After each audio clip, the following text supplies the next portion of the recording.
So today we begin the second book of Utopia. The title of the second book, as you can see, the second book of the communication of Raphael Hythloday concerning the best state of a commonwealth, containing the description of Utopia, with a large declaration of the politic government and of all the good laws and orders of the same island. So, more leaves no doubt that this book is about the political form of the state and the form of the government, its laws, and in general how the utopian society runs its affairs at the social, political, even up to the family level, economics, and at all levels. So we may say that it is a complex discourse of a particular society or a particular state, looking at not one particular aspect but attempts to look at all the relevant aspects of society. On page 60 of this edition, Raphael says how the island of Utopia came to be named. As they say, and as the fashion of the place itself doth partly show, it was not ever compassed about with the sea, but King Eutopus, whose name as conqueror the island beareth, for before his time it was called Abraxa, which also brought the rude and wild people to that excellent perfection in all good fashions, humanity, and civil gentleness, wherein they now go beyond all the people of the world. So Raphael gives some kind of a prehistory of Utopia. That is, the island before it was called Utopia, it had a different name. So the significance of all these minor details, like what is the name of Utopia, before Eutopus arrived there. So that prehistory is already created here. And Eutopus arrives as a conqueror by defeating the indigenous people. And what is his excuse? The rude and wild people must be brought to excellent perfection in all manners, which is the argument of colonialism, that European colonial powers, they subjugated all countries with this logic that the inhabitants of those countries are rude and uncivilized people, and therefore they do not cultivate their lands. Sometimes they are nomadic, and they do not have any culture. So the primary culture in human civilization is agriculture. So unless people have agriculture, they cannot have other cultures as well, which are more sophisticated. And since Christians think that God would not allow any person to remain idle, but everybody must work on his land, therefore it becomes the duty of the Christians to conquer lands which are left neglected, and they should teach the indigenous people civilized culture as well as convert them to Christianity to ensure their salvation. So we see this colonial logic actually if we study New England literature. There we see the Puritan fathers justify the colonial occupation of land of the local indigenous people by the same logic. But whether more sided with this logic or not, we cannot judge, because there is no criticism here, so we may assume that More also accepted this logic, the logic of colonialism, which made England a great power. And then the engineering skill of the Utopians is demonstrated by the fact that Utopia was originally not an island, it had water on three sides, but King Eutropus made them uh, cut a passage in the sea, where the sea had no passage, to be cut and digged up, and so brought the sea round about the island. And he set to work not only his soldiers on this, but also the indigenous people, so that they also find that they are not discriminated against, or they feel one with the occupiers. He goes on to describe Amarut, the capital city of Utopia. He says that there are 54 large and fair cities, and one cannot make any difference between one city and another. They are all planned cities, and they are all similar in design. And the primacy of Amarut is because of the fact that it is located in a central position of the island. Therefore, it is considered as the capital. Then he goes on to talk about the countryside and the villages. So in the country they build farmhouses, and they have all instruments of husbandry, and every person is compelled to practice husbandry. So the importance of husbandry, poultry, these are emphasized because these are the primary ways of ensuring food security for the people, as well as it is a driving force for economy of the country. We move to the next chapter of the cities, and namely of Amarut. There the capital Amarut is further described, and it is by the river Anider, and so on. We move to the chapter of the magistrates, which is on page 66, because here more gives in detail the composition of the local government in Utopia. Every 30 families or farms choose them yearly an officer, which in their old language is called Syphogrant. So more constantly refers to an old language and the new language, suggesting that many colonial countries, they have their old language, which is often replaced by the language of the colonizing nation, or the new language. So the chief of 30 families was earlier called Syphogrant, and in the new language he is called a Philarch. Every 10 Syphogrants with all their 30 families be under an officer which was once called the Tranibor, now the chief Philarch. So we see the hierarchical composition of the rulers, and the Tranibors or the chief Philarchs, they are in about their 200 in numbers, and they elect the prince. And the election of the prince, so in Utopia, more suggests a political system which is a kind of strange combination of democratic election as well as monarchy. But democratic election does not mean that everybody has a right to vote. So here we see that the prince is elected by the leaders of the people, that is the Tranibors. And how the prince is elected? Syphogrants, they are 200 in number. They are first sworn to choose him whom they think most meet and expedient. Then by a secret election they name prince one of those four whom the people before named unto them. So there is both nomination as well as election.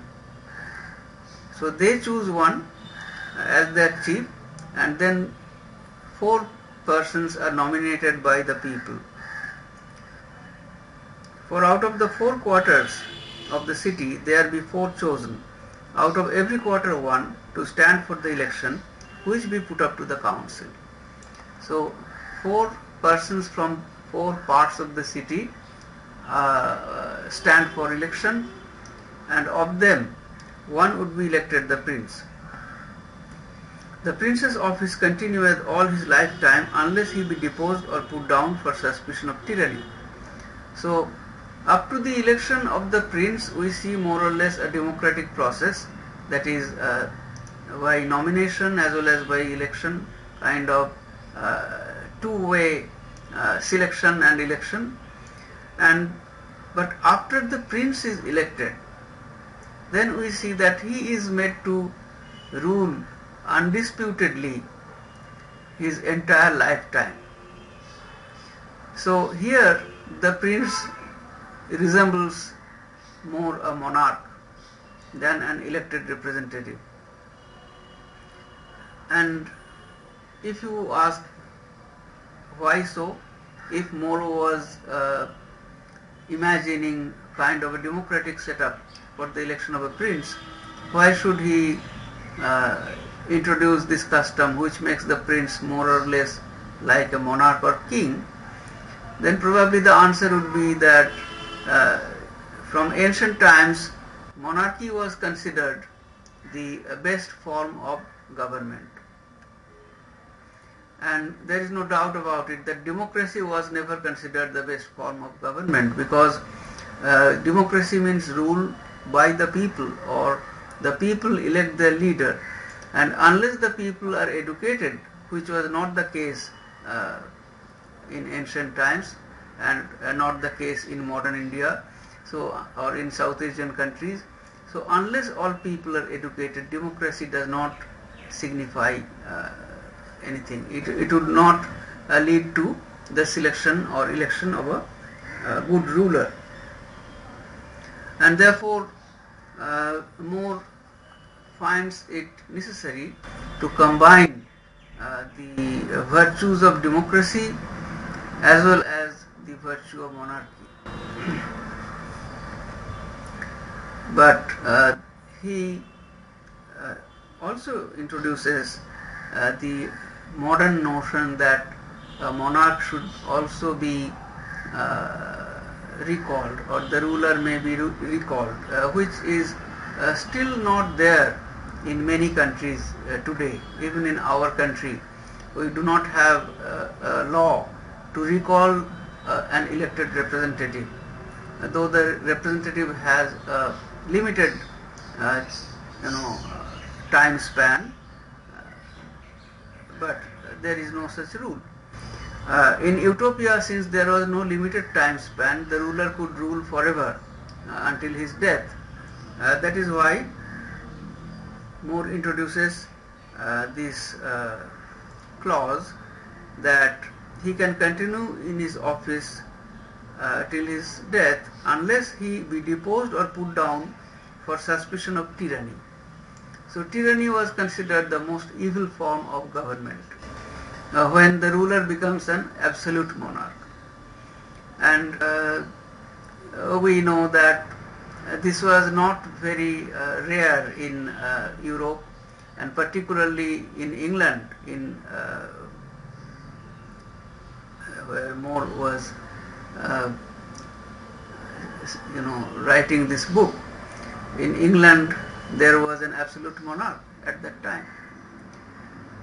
So probably this is an implied criticism of absolute monarchy, and the fact that in England there was no law to recall the monarch, that suggested that the island of Utopia was superior to the laws of government in the sphere of the laws of government than in England.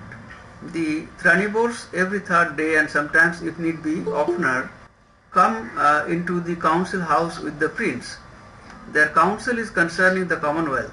If there be any controversies among the commoners, which be very few, they dispatch and end them by and by. So the commoners means the people.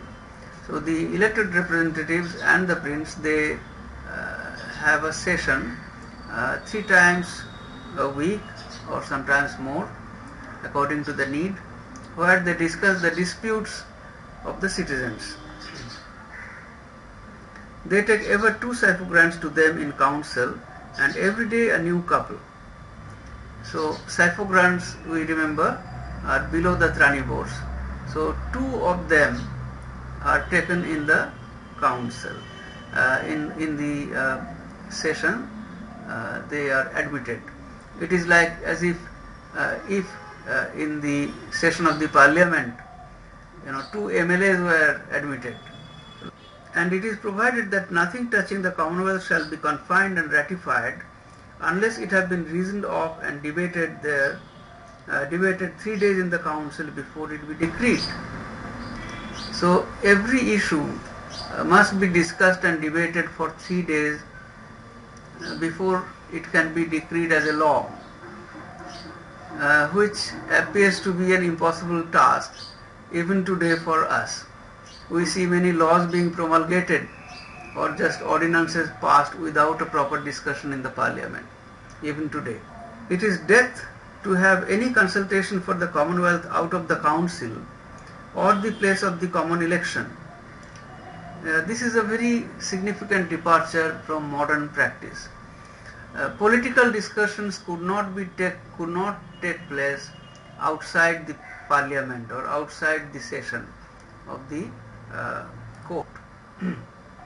This statute, they say, was made to the intent that the prince and Tranibors might not easily conspire together to oppress the people by tyranny and to change the state of the will public. So the prince and the Tranibors, or we may say in modern equivalent, say the members of the parliament, if they hold discussions outside the parliament, that might lead to secret conspiracy against the people to form a clique of the rulers, some of the rulers who might overthrow the democratic system and establish a tyranny. And therefore no secret conversation or no discussion of political matters outside the house was allowed. Therefore, matters of great weight and importance be brought to the election house of the suffragans, which open the matter to their families, and afterwards, when they have consulted among themselves, they show their device to the council. So here you see that when an important matter concerning the nation arises, there is a kind of relegating the discussion downstream. That is, the people or the families first discuss it, and then they give their counsel to the Tranibors, to the suffragans, and the suffragans, they bring it up finally in the house. So the 3-tier system, the council, the highest council of the prince and the elected Tranibors, below that the election house of the suffragans, that is, who are the local leaders, and below that the families. So an important issue must be discussed downstream and then brought up to the highest house, so that the house can make an informed decision. Sometimes the matter is brought before the council of the whole island. Furthermore, this custom of the council, this custom also the council uses to dispute or reason of no matter the same day that it is first proposed or put forth, but to defer it to the next sitting of the council. So no matter which is proposed on a particular day is discussed on the same day. Why? Because people may make suggestions or proposals in a state of agitation or emotion. Therefore, they allow these emotions to cool down before the topic may be taken up for discussion. So they allow some time. After a few days, the topic is taken up. Because that no man, when he has rashly there spoken that cometh to his tongue's end, shall then afterward rather study for reasons wherewith to defend and maintain his first foolish sentence than for the commodity of the commonwealth. So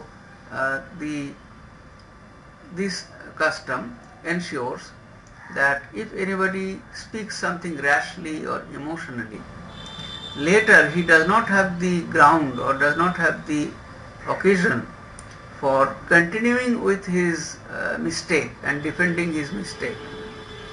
But after a few days, when he is he is calm and he is not agitated anymore, then he can discuss the issue, keeping in view the concern of the Commonwealth, or how the thing might help the nation, help the Commonwealth, rather than his own personal loss of face. So this is something that we still do not see in our systems of government. If the Prime Minister or anybody in power makes a mistake, he purposely continues with that mistake and won't withdraw his statement, or won't give priority to the cause of the nation over his personal loss of face. Alright, so this section of the magistrates is important insofar as it explains the peculiar way the government functioned in Utopia. In the next chapter, Hythloday talks about the way sciences, crafts and occupations are carried on in Utopia. The most significant difference in utopian practices and our modern practices we see is that the way the utopians restrict their labor. We know that in modern welfare states, labor is restricted to 5 days a week or 5 hours a day. But in our countries we mostly see that in spite of the restriction put upon labor, which should not cross more than 8 hours a day, this right which was won by the May Revolution, which the workers still celebrate on May Day. In spite of that, we see that often companies, farms and institutions make people work more than these stipulated hours. And every day they invent newer and newer ways to make people work harder and work for longer hours, like setting up SEZ, special economic zones, where all these labor laws do not function. In Utopia, on the other hand, people work for very limited hours. But before that, let us see. So husbandry is important, is the most important work. Besides that, weaving of cloths for their garments, which throughout all the island be of one fashion, apart from the distinction between the style of a man and a woman, all people have the same kind of dress, and this one continues forevermore unchanged. So every family maketh their own. So there are only two types of garment, one for winter and one for summer, and every family weaves their own cloth. The more laborsome sciences be committed to the men. For the most part, every man is brought up in his father's craft. So if every man is made to follow his father's craft, then he can learn the trade from his father, learn the skill from his father. But if somebody wishes to do something else other than what his father does, then he is put under the training of a craftsman. And he of course has to learn his father's craft also, and then he can choose which craft he would follow. The chief and almost the only office of the Siphogrants is to see and take heed that no man sit idle, but that everyone apply his own craft with earnest diligence, and yet for all that not to be wearied from early in the morning to late in the evening with continual work, like laboring and toiling beasts. So, even though they ensure that every man must work hard, yet nobody is to toil for hours and hours like animals. The Utopians divide day and night into 24 just hours, appoint and assign only 6 of those hours to work. So nobody would work more than 6 hours. And then 3 before noon, after which they go to dinner. After dinner, when they have rested 2 hours, then they work 3 hours, and upon that they go to supper. About 8 of the clock in the evening, they go to bed. 8 hours they give to sleep. All the void time, that is between the hours of work, sleep and meat, that they be suffered to bestow, every man as he liketh best himself. So how they spend their day is charted in a very disciplined manner. How much they will work, how many hours they will sleep, and how they would spend the leisure hour. That is also very important. When they are free, then they can pursue whatever science or craft they are interested in, and they can listen to lectures in which they find interested. For it is a solemn custom there to have lectures daily early in the morning, where to be present they only be constrained that be namely chosen and appointed as learning. Howbeit a great multitude of every sort of people, both men and women, go to hear lectures, some one and some another, at every man's nature, as every man's nature is inclined. Yet this notwithstanding, if any man had rather bestow this time upon his own occupation, as it chanceth in many, he is not letted nor prohibited, but is also praised and commended as profitable to commonwealth. So the Utopians spend their hours in a profitable manner, and when they are free they listen to lectures in which they are interested, and if they are not interested in lectures they can do any other profitable work. After supper they bestow 1 hour in play. So play is also important for recreation, but they do not know the games which are considered evil, like dice play. Dice play and such other foolish and pernicious games they know not, so they do not gamble.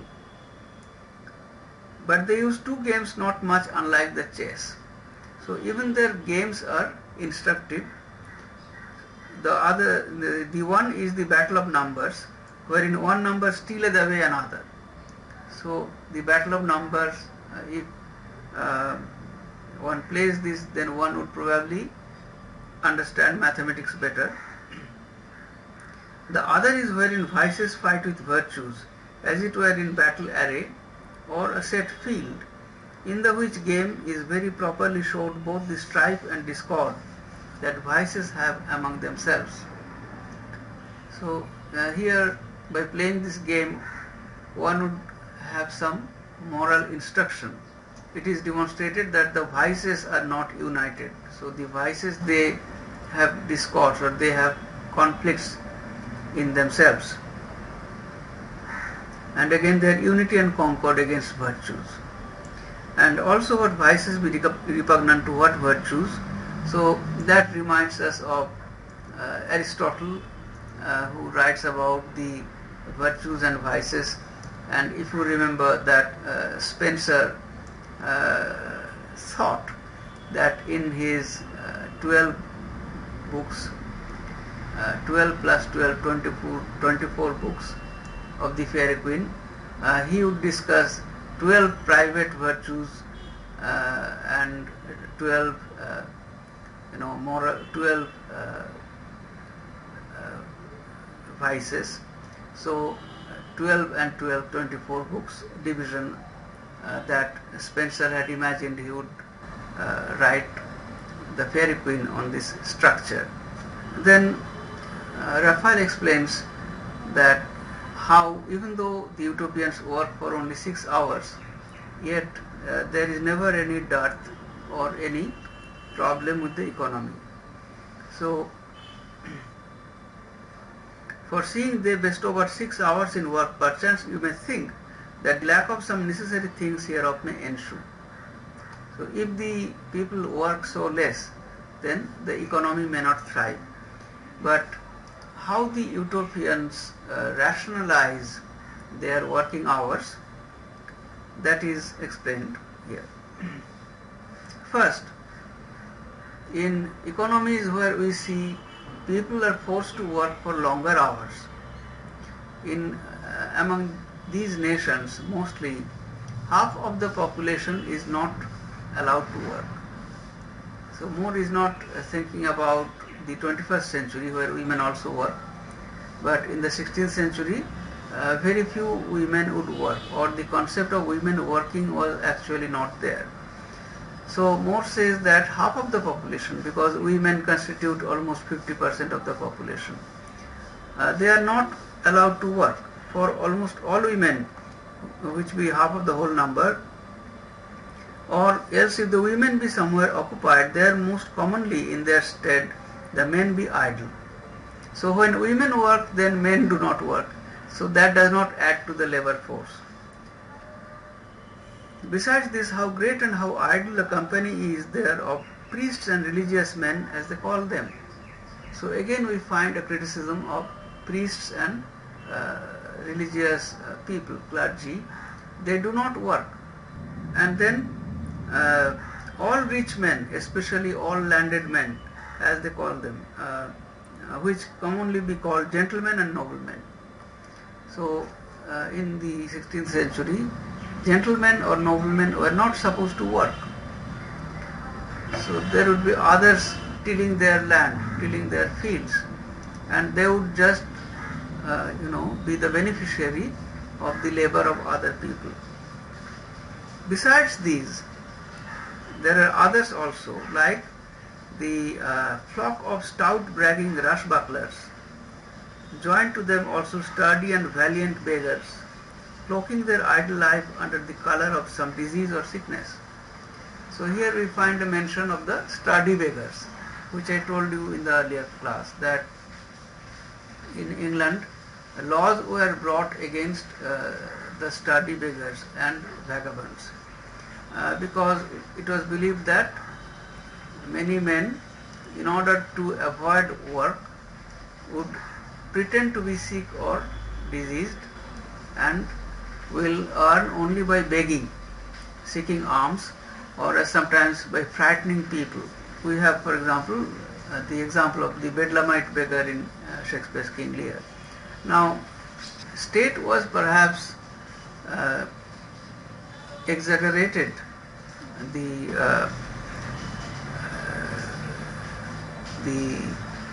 fact, and it is unlikely that many young people who are strong in their body would refuse work. But this was a way of concealing unemployment. So young people who did not have employment, they had no other way but to beg or steal. Now stealing was punished by capital punishment, by death, and therefore the safer alternative would be to beg. But even against begging, so many laws were promulgated, and therefore a large number of people went outside the margins of the society, margins of the economy, and started living in forest. Sometimes they would rob travelers. So these people, we find a representation of such people in the myth of Robin Hood. So outlaws, people who are living as outlaws, who are not uh, recognized by the state, and therefore they have no right to employment, and in the absence of any food security, any guarantee of employment, any social welfare measure, these people sometimes turn to crime. But the society uh, took upon, they had this point of view that uh, every Christian should work, and idleness is sloth, which is one of the cardinal vices. So society would rather blame people for not working than finding them opportunities for employment. Here also we find an expression of the same idea, that study beggars or such people who avoid work, they constitute a large number of the population. So if everybody is made to work, then people need not work for longer hours. Then 6 hours work would be sufficient. For where money beareth all the swing, there many vain and superfluous occupations must needs be used to serve only for riotous superfluity and unhonest pleasure. So this is a criticism again of private property and money. So where money is all powerful, then people who accumulate money, they would indulge in riotous activities and superfluous consumption. So this is something which is avoided in utopia. So if everybody is occupied in profitable occupation, then nobody would live in sloth or idleness. If all these were said to profitable occupations, you easily perceive how little time would be enough, and too much to store us with all things that may be requisite either for necessity or for commodity. So in all of utopia, Raphael says, there are scarcely 500 persons who do not work.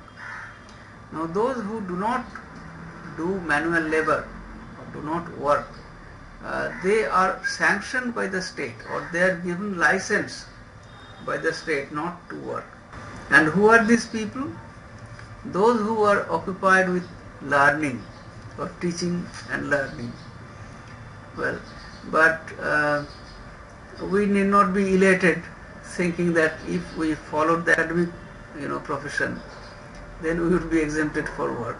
So these people are exempted only from manual work, but the intellectual labor is sometimes more exhausting.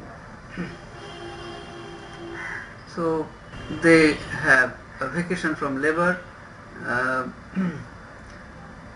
persuaded by the commendations of the priests and secret election of the Syphogrants, have given a perpetual license from labor to learning. But if any of them prove not according to the expectation and hope of him conceived, he is forthwith plucked back to the company of artificers. So they give license to some people who claim that they would engage in learning and studies. But if any of them is found to be not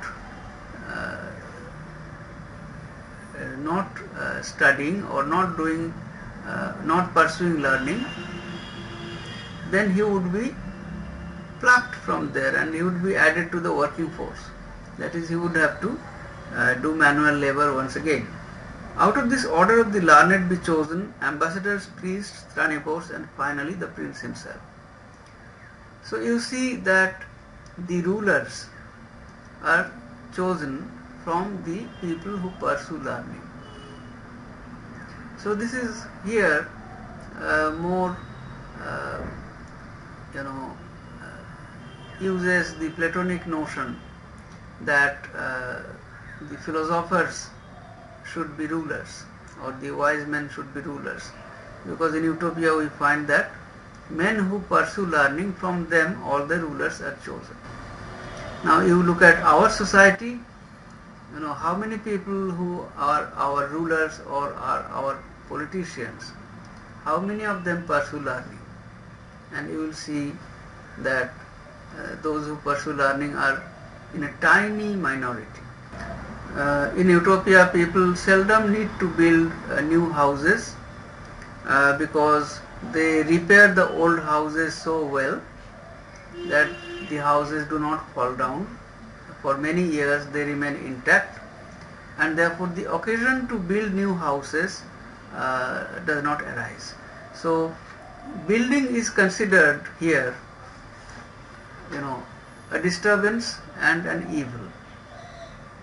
Unlike our modern society, where building seems to be the principal preoccupation, we are always building, and becoming a builder or a promoter is now the best opportunity for anybody who does not have any knowledge in anything. So the only occupation where you can make a lot of money without having any knowledge.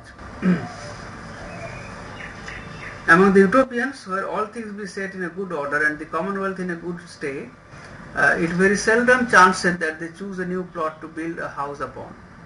And they do not only find speedy and quick remedies for present faults, but also prevent them that be like to fall.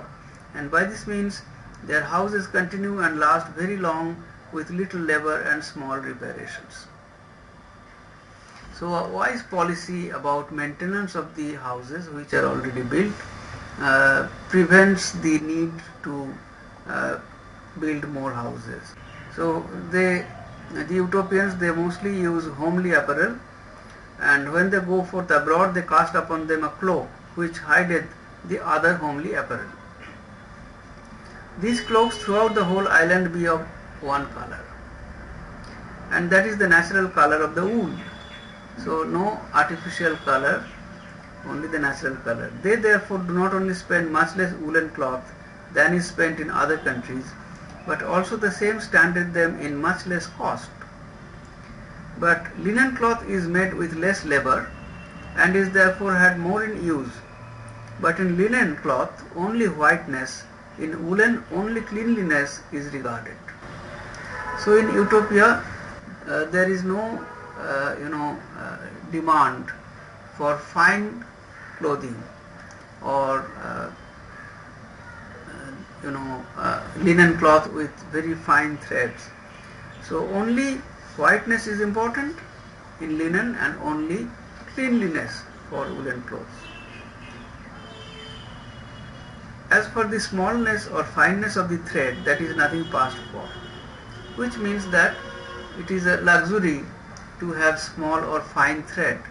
So luxurious apparel is avoided and everybody is satisfied with the coarse cloth as long as it is useful and clean.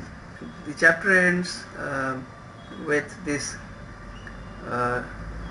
statement about the magistrates, the rulers and the common people. For the magistrates do not exercise their citizens against their wills in unneedful labors.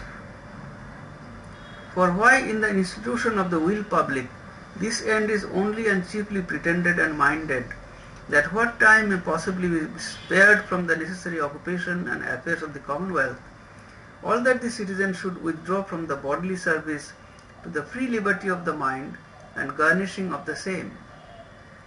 So the rulers only ensure that people, when they are not working, they should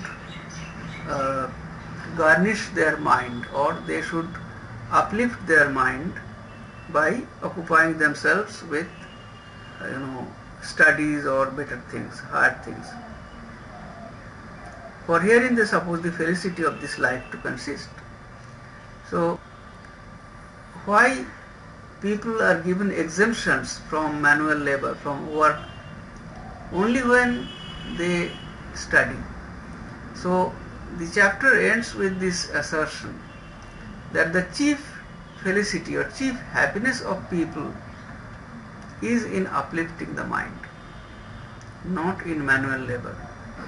Therefore, society should try to progress from the lower condition, or the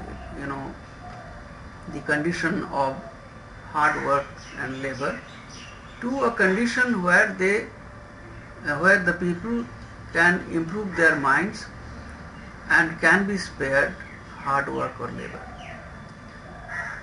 So we may say that this is a humanist idea, that people would have the greatest happiness if they improve their minds through studies. But this idea does not cancel the virtue of work, which was a strong belief also among Puritans and among Protestants in general. In England we find this again and again emphasized, that people must be industrious, they must work hard. But working hard, even though it is a virtue, but it is not the ultimate goal. The ultimate goal is that people can be gradually spared from hard work and they would find more leisure hours where they can improve their mind.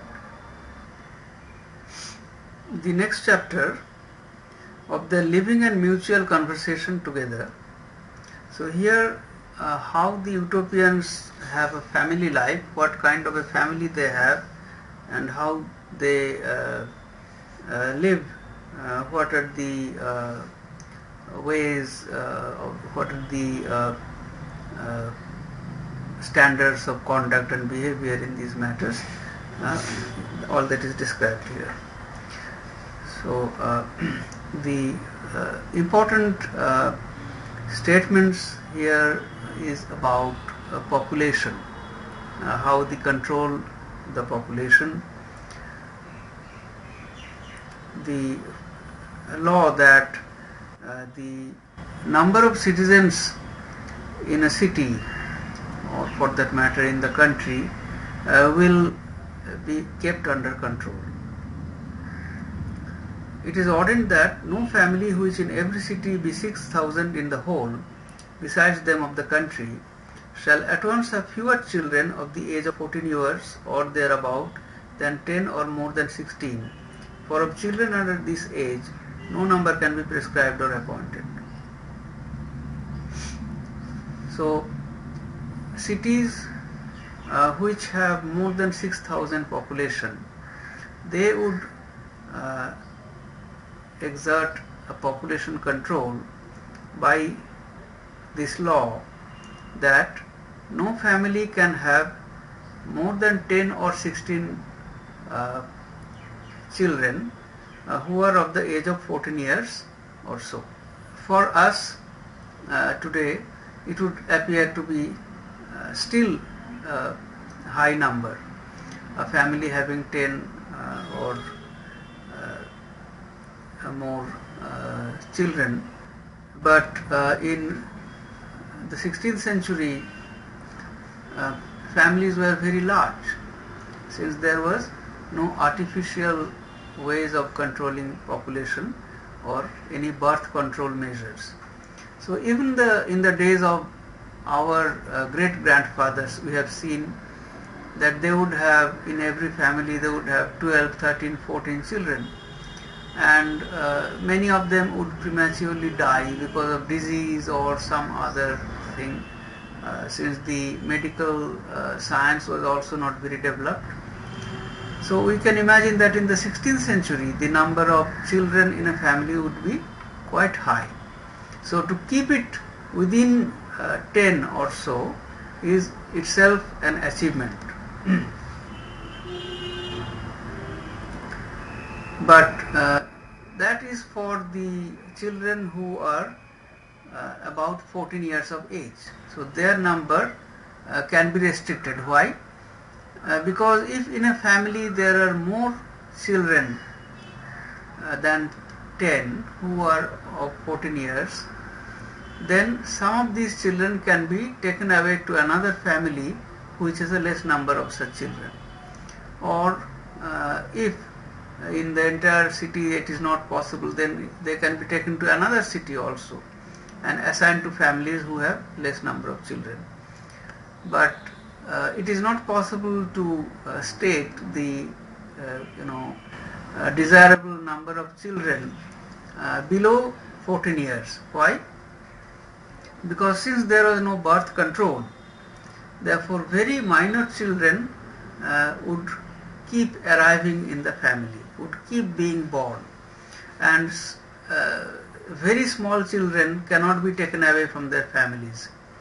Therefore, more wisely, through Hythloday suggests that children older than 10 or older than 14, they can be taken away to other families, but smaller children must be maintained by their parents, and therefore there is no restriction on their number.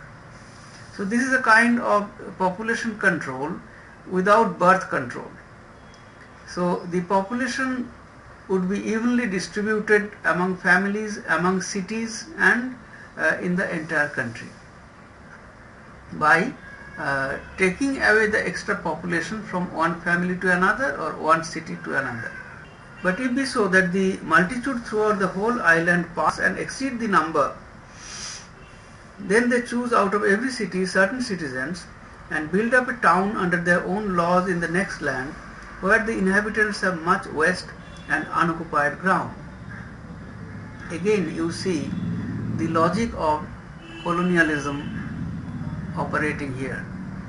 And this is how New England was populated. When the number of population, the number of people in a particular city became very high, then some citizens would apply to the governing council of the city for starting a new town or a new settlement, and the government would give them a license so they can go to a place which is distant, a little distant from the city, and there occupy lands and there begin a new town, a new settlement. And how could they occupy land? Of course there would be indigenous people, but these indigenous people did not have any rights, because the colonizers followed this argument that the indigenous people did not cultivate the land properly, and since God has made it a duty for every Christian to take away the lands who neglect them, to take the lands away from them and use it for cultivation. Therefore they argued that it was within their rights to grab the lands of the indigenous people. So build up a town under their own laws in the next land, where the inhabitants have much waste and unoccupied ground, receiving also of the same country people to them, if they will join and dwell with them. So the inhabitants, the indigenous people were not altogether thrown out, but if they were willing to stay with them, then they would receive such people. Now those who know about American colonial history, they know that very few of the indigenous tribes wanted to live with Christians. Only some of them were converted and agreed to live with the English people or the European people, but most of them would go somewhere else and have or shift their village, shift their dwellings from that place once the Europeans occupied that land. So this talk of generosity of accepting and adopting the indigenous people among their fold, that is kind of historically a little deceitful. So more here as an administrator himself, as a ruler and as an important man in the Tudor kingdom, he would see eye to eye with the logic of colonialism, because these colonial ventures, they were bringing the maximum profit to England.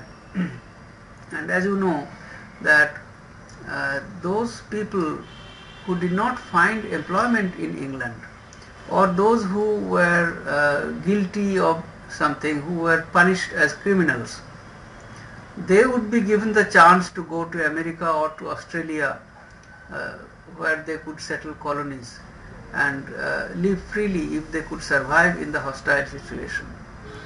and therefore England found it advantageous for herself to get rid some part of the population which was either criminal or out of control, and therefore very energetic, but mischievous. So if these people could be got rid of by sending them to the colonies, it would have been better. So the colonizers who came, say, to India or to America or to Australia, they were definitely not the best part of the English population. So mostly, most of them were, we may say, the rejects of the society who found some importance in the colonies. So what would happen if the indigenous people resist the occupation by the colonizers? For they count this the most just cause of war, when any people holdeth a piece of ground void and vacant, to no good nor profitable use, keeping others from the use and possession of it, which notwithstanding by the law of nature ought thereof to be nourished and relieved. So this cause of war is considered a valid cause of war. So we see here a justification for war against the indigenous people if they do not allow the colonizers to grab their land, because according to the argument of the colonizer, they are neither cultivating the land nor allowing other people to cultivate it. But as More says here, that it is the nature, it is the law of nature that land cries out to be, cultivated, to be nourished and relieved, as he says. But where can you find this law of nature? You cannot find it in any book. This is all imagined by people who want to grab land. So if land remains uncultivated and barren, then does that really cry out to be cultivated? At least modern ecological theories do not suggest that. So the intervention of man on nature has mostly disturbed the ecological balance. Then Raphael goes on to say, the eldest person rules the family, and all things are laid up in barns or storehouses. So seeing there is abundance of all things, and that it is not to be feared lest any man will ask more than he needeth. For why should it be thought that that man would ask more than enough, which is sure never to lack?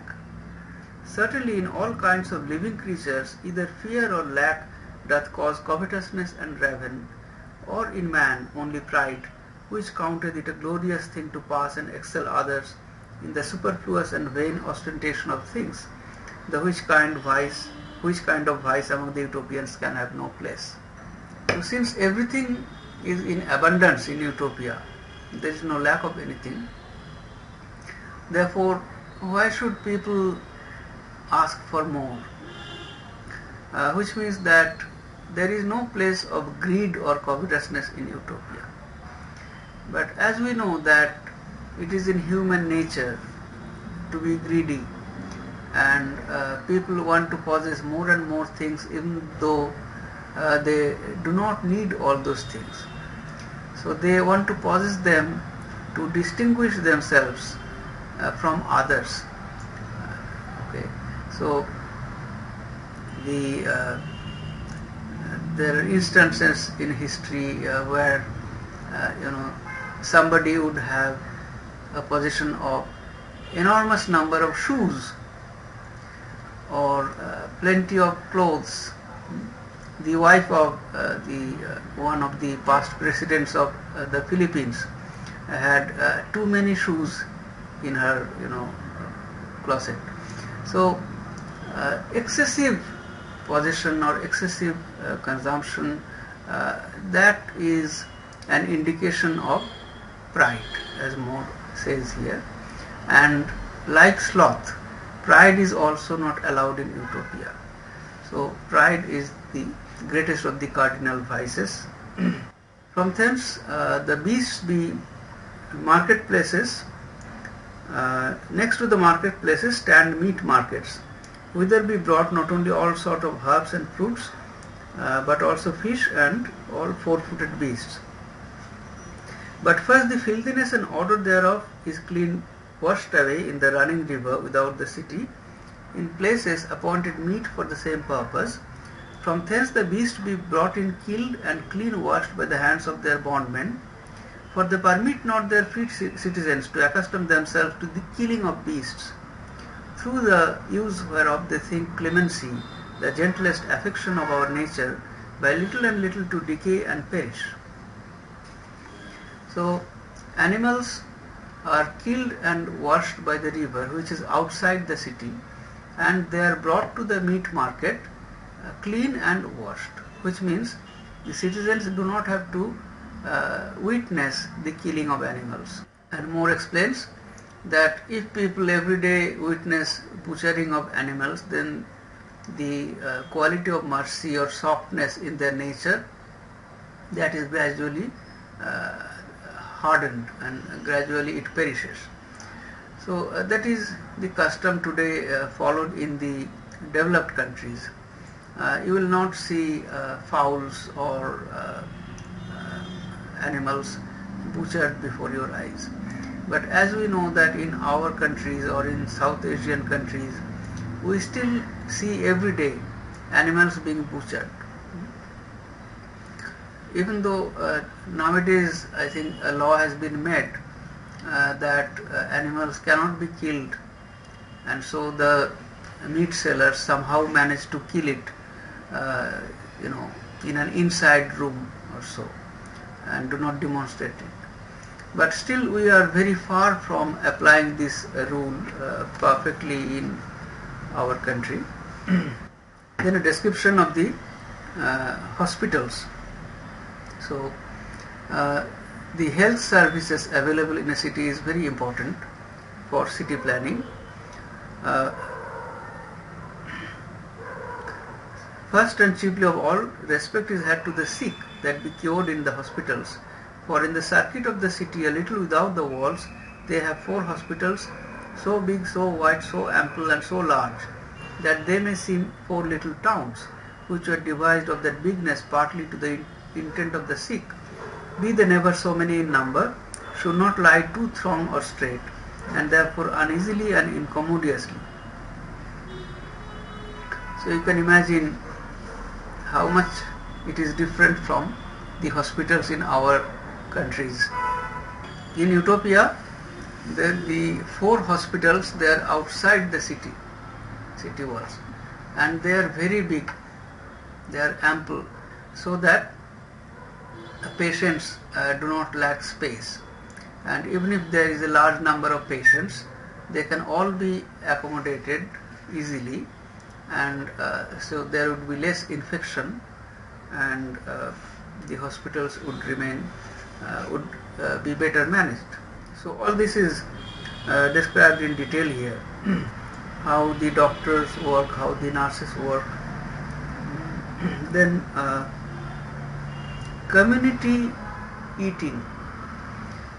Eating is considered in England a social practice. That is, when even in a family, when people sit for eating, they all sit together and strike a conversation. Unlike in our countries, where we understand by eating filling our bellies first, and we behave in very uncivilized manner during eating. In the Western countries and in England also, you will see that they engage in polite conversation during eating, and from which the corporate houses, they have adopted this practice of working lunch. That is, they take lunch, but the lunch is also a meeting or luncheon meeting. So while they eat, they take decisions, they discuss things, and so on. So it is an event of socializing, and people do not eat alone. because that makes no sense. Eating is for socializing. So if any of you have the practice of eating alone, you should rather change it now. And in utopia, not just families, but all the families in the town, they sit together during meal time, and the exact locations or the exact seats where people are supposed to sit, they are all predetermined. The Saifugrant and his wife sit in the midst of the high table, for as much as that is counted the honourable place, and because from thence all the whole company is in their sight. So at the head of the table, the Saifugrant, who is the chief of 30 families, if you remember, he sits. For at every table they sit 4 at a mess, but if there be a church standing in that Saifugrant your ward, then the priest and his wife seated with the Saifugrant as chief in the company. So the ruler, the Saifugrant, and the priest, they have this privilege. They sit side by side at the head of the table. On both sides of them sit young men, and next unto them again old men. And thus throughout all the house equal of age be set together, and yet be mixed and matched with unequal ages. Which means that people are mixed in such a manner that there would be, appropriate conversation among the people from different generations, so that people learn to socialize. They begin every dinner and supper of reading something that pertains to good manners and virtue. But it is short, because no man shall be grieved therewith. So if you read a very long thing, then food will get cold and people will be unhappy. Thus therefore, and after this sort, they live together in the city, but in the country they that dwell alone, far from any neighbours, do dine and sup at home in their own houses. So in the city people do not have food in their own houses, but go to the community hall or community kitchen and eat there. But in the country, since there are very few neighbours, so they eat in their own houses. For no family there lacketh any kind of victuals, as from whom cometh all that citizens eat and live by. So it is still the case. It is the country people who provide us with food. So they do not lack victuals, they do not lack meat, because they are the source of all our food. The next chapter is on journeying or travelling abroad. Now this chapter is also important because travel in general was not allowed, and it was allowed only for special purposes like trade and commerce. Now you see how little liberty they have to loiter, how they can have no cloak or pretence to idleness. There be neither wine taverns, nor ale houses, nor stews, nor any occasion of vice or wickedness, no lurking corners, no places of wicked counsels or unlawful assemblies, but they be in the present sight and under the eyes of every man, so that of necessity they must either apply their accustomed labours or else recreate themselves with honest and laudable pastimes.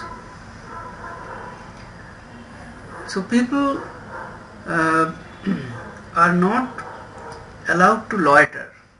People are not allowed to go wherever they want, and therefore they always remain under the supervision of others, and thus they cannot indulge in unlawful activities.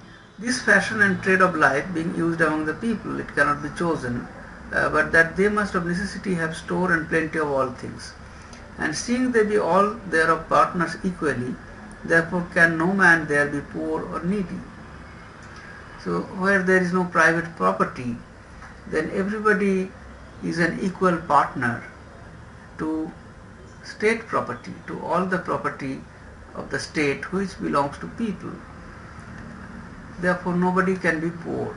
This they do freely without any benefit, taking nothing again of them to whom the things are given, But those cities that have given up their store to any other city that lacketh, requiring nothing again of the same city, do take such things as the lack of another city, to the which they gave nothing. So the whole island is as it were one family or household.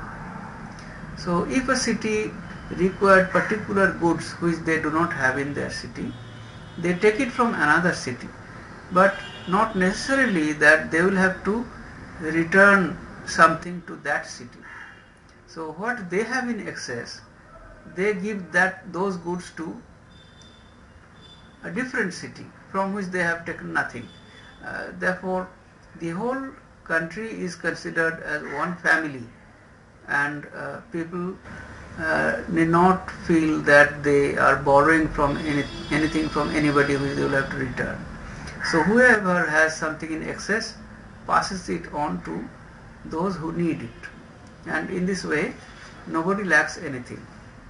The residue they sell, when they have sufficient provision of store for themselves, then of those things whereof they have abundance, they carry forth into other countries great plenty, as grain, honey, wool, flax, wood, madder, purple dyed fells, wax, tallow, leather, and living beasts. And the seventh part of all these things they give frankly and freely to the poor of that country. The residue they sell at a reasonable and mean price. So the excess commodities or excess goods of the country, they sell to another country, but they do not sell the entire stock. 1/7 of the stock they give away as charity to the poor of that country. So in this book we find mention of a great number of goods or commodities, and this book can be analyzed from the point of view of material culture, the great accumulation of commodities of different types in the 16th century in England, how the problem of excess of commodities, how that problem can be managed efficiently so that people do not indulge in luxury or sinfulness, luxurious consumption. In this book we find a kind of a solution or a kind of a strategy by which the surplus of goods is sold to others or just given away as charity to others. In trade and commerce, when the day of payment is come and expired, the city gathereth up the debt of the private debtors and putteth it into the common box, and so long hath the use and profit of it until the Utopians their creditors demand it. Here more is explaining how the Utopians operate without the use of money. Now therefore they care not whether they sell for ready money or else upon trust to be paid at a day, and to have the most part in debts. Because when they do trade and commerce with other countries, the money they get from them, that is of no particular use to the Utopians, because the Utopians do not use money. So the money that they get from them in form of gold or silver, they are not bitter or angry if that money does not immediately reach them. So they make their debtors to deposit the payment in a box, and when the private debtors put that payment in a common box, when so long had the use and profit of it until the Utopians the creditors demand it. That is, they put it in a box and they can still make use of that money until the Utopians demand it. The Utopians are the creditors, but it appears that since the Utopians are rich and since they do not use money, therefore they would not demand it very soon. So the other countries also profit in this trade with the utopians. The most part of it they never ask, that is the utopians. For that thing which is to them no profit, to take it from others to whom it is profitable, they think it no right nor conscience. Thus, debtors to the utopians, their debts are often written off. So, the great problem in England in the 16th century, which witnessed a rise in trade and mercantilism and accumulation of capital and wealth, the converse side of this economic activity was that as people were getting rich quickly, similarly some of them would be bankrupt also very quickly, because it was a freewheeling market economy where people could either get rich or they get very poor if deals went badly. And therefore there were many prisons particularly marked for debtors, and they are called debtors' prisons. So in Thomas Becker's play The Shoemaker's Holiday, we see often a reference of the Ludgate prison, which was a debtors' prison, and this practice continued up to the 19th century, as we find a reference in Dickens's novels, debtors' prisons, and in England people often would go to these prisons. We find also a reference to such prisons in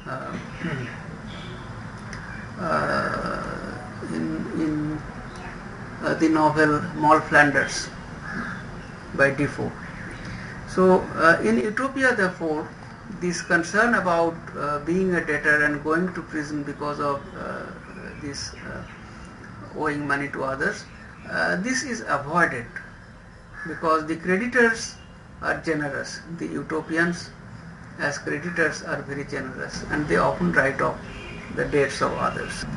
Now Raphael goes on to speak about the hiring of soldiers, for the which purpose only they keep at home all the treasure which they have, to be helped and secured by it either in extreme jeopardies or in sudden dangers, but especially and chiefly to hire therewith, and that for unreasonable great wages, strange soldiers. So the only purpose for which they could ever need money is for such a sudden calamity like a war with some other country, for which they will have to hire soldiers. For they had rather put strangers in jeopardy than their own countrymen. So utopians do not hire soldiers from their own countrymen, because soldiers might die in war. So they do not put the lives of their people at risk, but they hire mercenaries from other countries for this purpose. So even though for their daily transaction utopians do not need money, but for such calamities like war with other countries, and they have to hire soldiers who must be paid because they are not utopians, they are from other countries, for that purpose they need money. Howbeit a wise and indifferent esteemer of things will not greatly marvel perchance, seeing all their other laws and customs do so much differ from ours, if they use also gold and silver among them be applied rather to their own fashions than to our own. Here we come to a very important discussion of the use of gold and silver by the utopians, which is greatly different from our use. In the meantime, gold and silver, whereof money is made, they do so use, as none of them doth more esteem it than the very nature of the thing deserveth. They do not esteem gold or silver. They consider these metals to be very mean. And then who doth not plainly see how far it is under iron, as without the which men can no better live than without fire and water. So iron is a much more valuable metal than gold and silver. Whereas to gold and silver nature hath given no use that we may not well lack, if that the folly of men had not set it in higher estimation for the rareness' sake. But of the contrary part, nature, as a most tender and loving mother, hath placed the best and most necessary things open abroad, as the air, the water, and the earth itself, and hath removed and hid farthest from us vain and unprofitable things.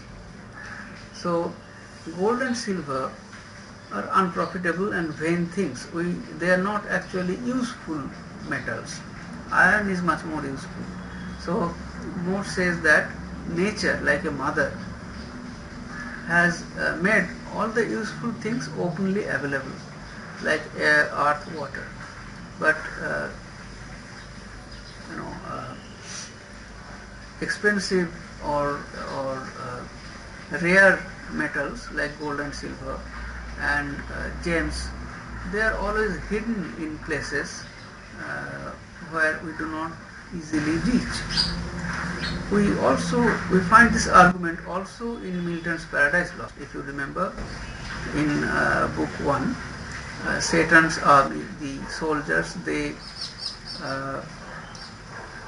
dig into a hill and they extract gold and precious metals and gems, precious stones from those places by digging deep into the hill. And there Milton uses the same argument that these metals, they are the bane of people because they incite covetousness, greed, and that is why they are hidden deep inside the earth. And since the followers of Satan, they are covetous, greedy and evil, that is why they make use of them. So this is a rejection, we may say, from a humanist point of view, a rejection of luxury, a rejection of excessive consumption, and a rejection of greed. For whereas they eat and drink in earthen and glass vessels, which indeed be curiously and properly made, and yet be of very small value, of gold and silver they make commonly chamber pots and other vessels that serve for most vile uses, not only in their common halls but in every man's private house. So gold and silver are considered to be ignominious, base, and they are used to make chamber pots, pots in toilets, in washrooms, and people do not use them for any noble purpose. And if somebody commits any offense, a criminal, then to mark them as criminal, people would pierce their ears and make them wear rings of gold. So golden ornaments, they are marker of criminals. But as you see that it is completely otherwise in our societies. So we use golden rings, golden earrings and ornaments for decorating ourselves. More severely criticizes this practice of using gold and silver in this book through Hythlodae's comments, and tells us the curious story about foreign ambassadors who came to Utopia all decked up in gold and silver and precious gems on their dresses, and how they are looked upon as either criminals or as very mean people. And when they perceived it, that the Utopians found it very strange, then they were ashamed and they took those precious ornaments off. Thus, by all means possible, they procured to have gold and silver among them in reproach and infamy. And these metals, which other nations do as grievously and sorrowfully forego, as in a manner their own lives. That is, if any nation is deprived of gold and silver, they feel that they are being deprived of their life. If they should altogether at once be taken from the Utopians, no man there would think that he had lost the worth of one farthing.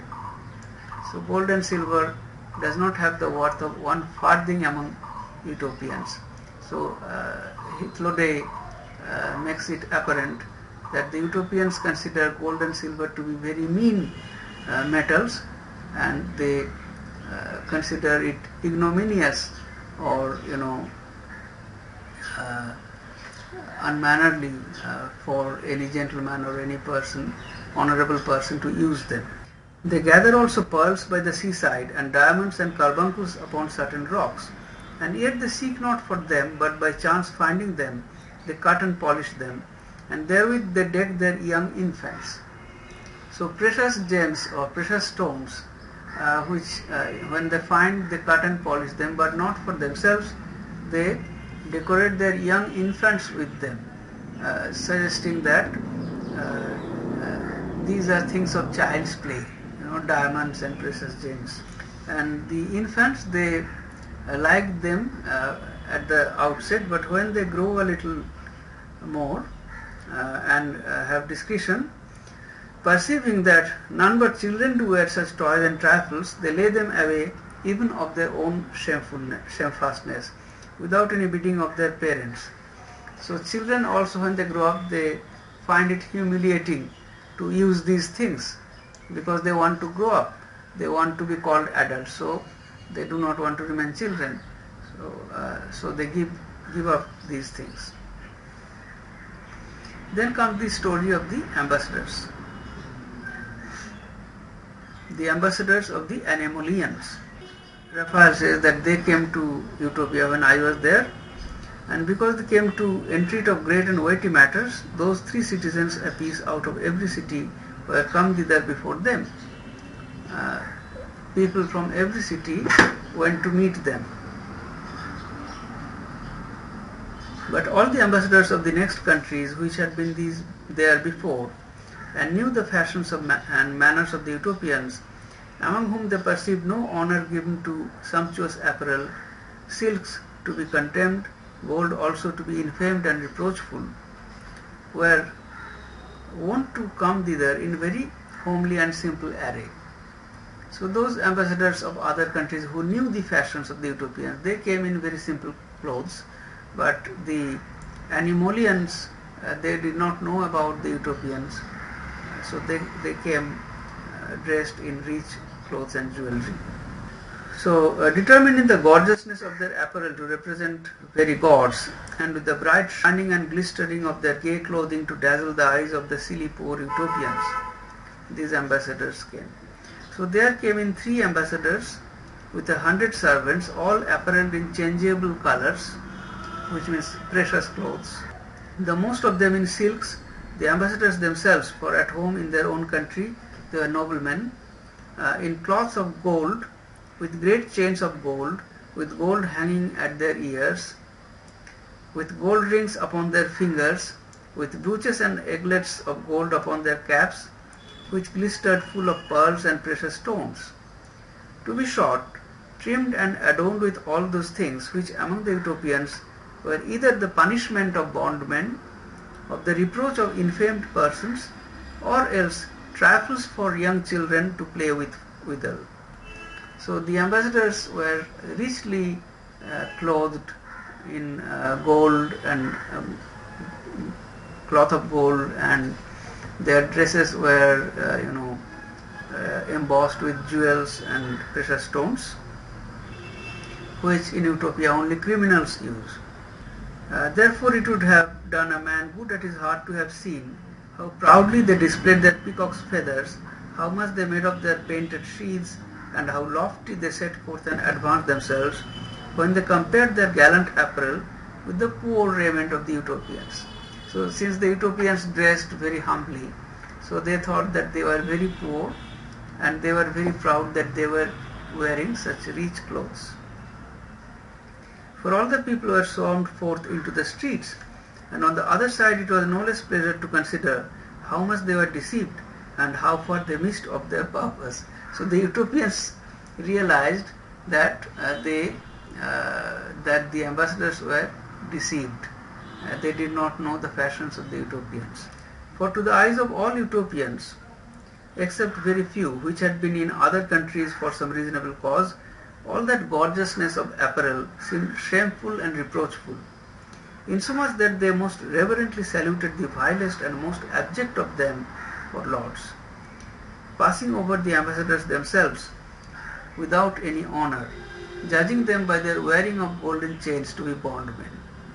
So the ordinary citizens of Utopia, the utopians, they thought that these were slaves, because only slaves wear such rich clothes. Yeah, you should have seen children also that had cast away their pearls and precious stones, when they saw the like sticking upon the ambassadors' caps, dig and push their mothers under the sides, saying thus to them, "Look, mother, how great a lover doth yet wear pearls and precious stones, as though he were a little child still." So even the children criticized them, because they had given up wearing these things.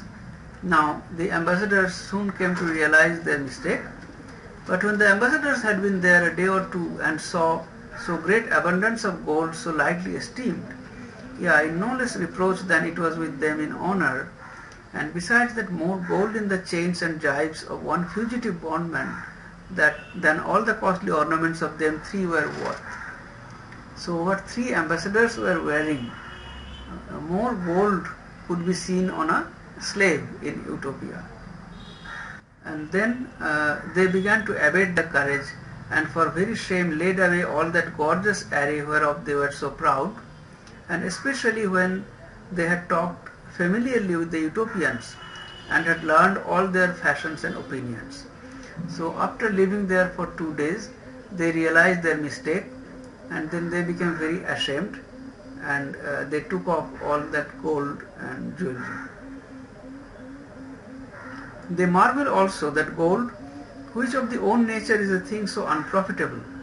Here Raphael is talking about the Utopians. Utopians wonder that gold, which is by nature unprofitable, that is cannot be used for any useful purpose, is now among all people in so high estimation that man himself, by whom, and for the use of whom it is so much set by, is in much less estimation than the gold itself. So gold is considered in other countries than Utopia as more valuable than man himself. So through the lens of the Utopians, More provides a critique of the crass commercialism and money-mindedness of people. Insomuch that a lumpish, block-headed churl, and which has no more wit than an ass, and as full of naughtiness as of folly, shall have nevertheless many wise and good men in subjection and bondage, only for this, because he has a great heap of gold. So a man who is foolish, stupid, or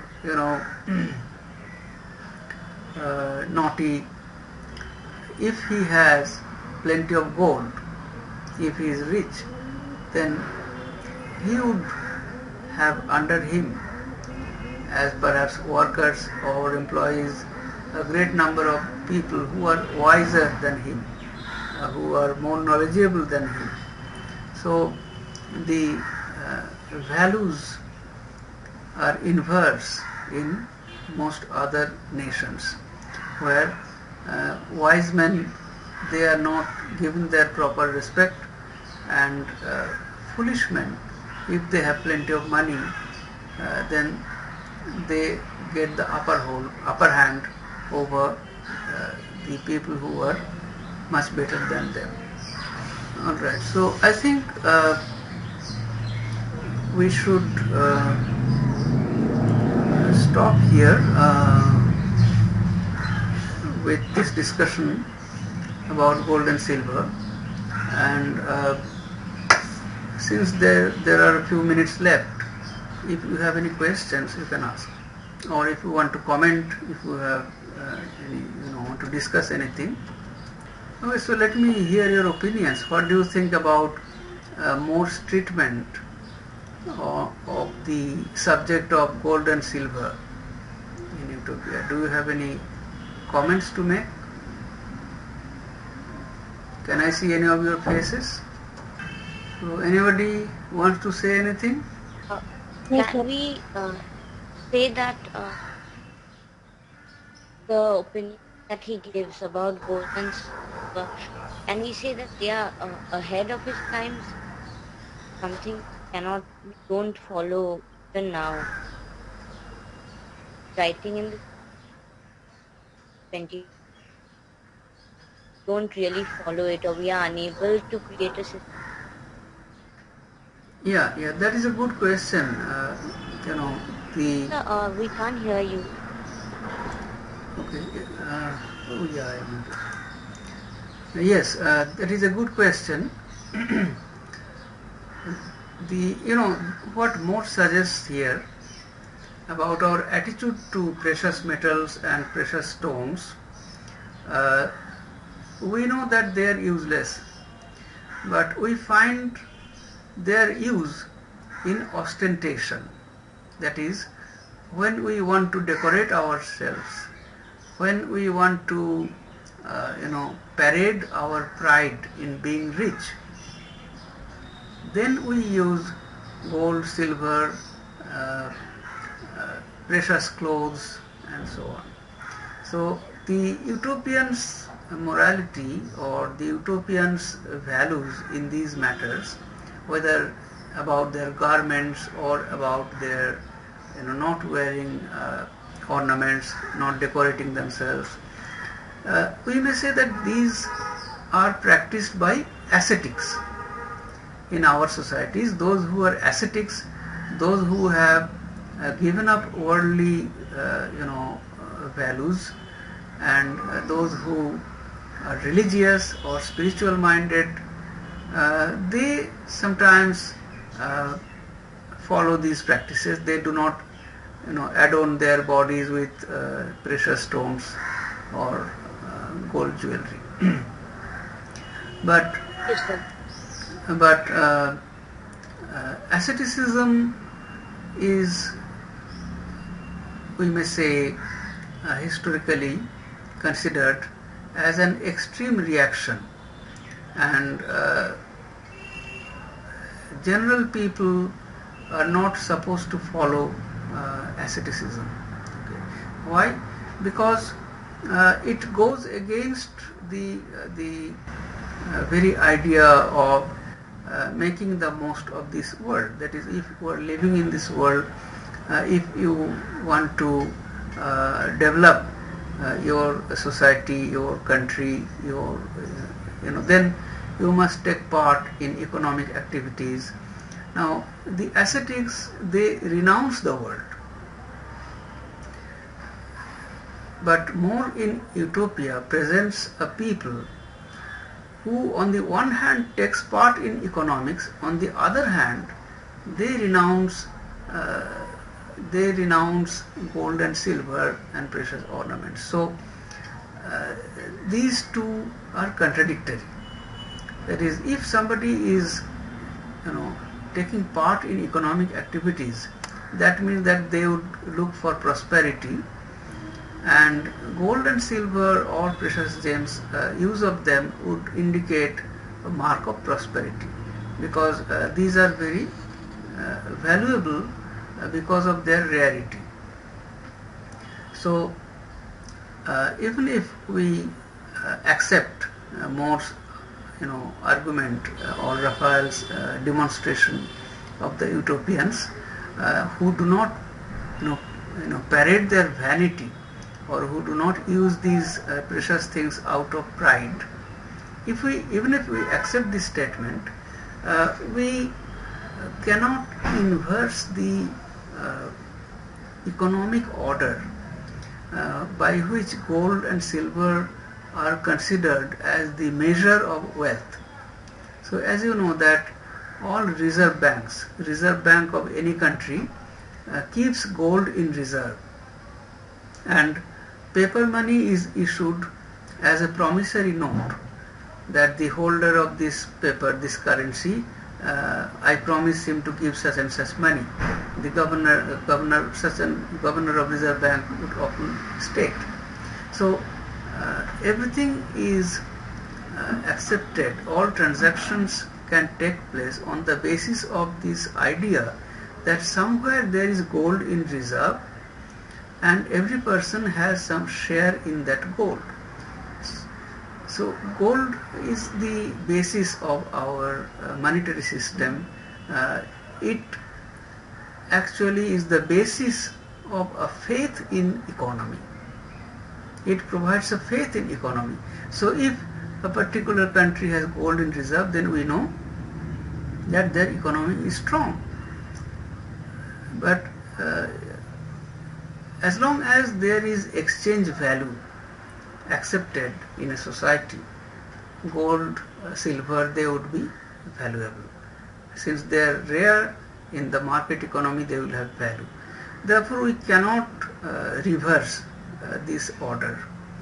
All right, and that is why, even though it appears to be a noble idea that the utopians reject gold and silver, or they think it humiliating to be using gold and silver, it appears noble, but if you refuse it, if you refuse use of gold and silver, then you are going against the economy of exchange or against the laws of market economy. But the utopians both indulge in market economy, at the same time they do not use money or do not use gold and silver. So that is contradictory, and that is not possible in reality, and that is what we would call utopian. Is it clear? Yes, sir. Thank you. Okay. Any other question or comment?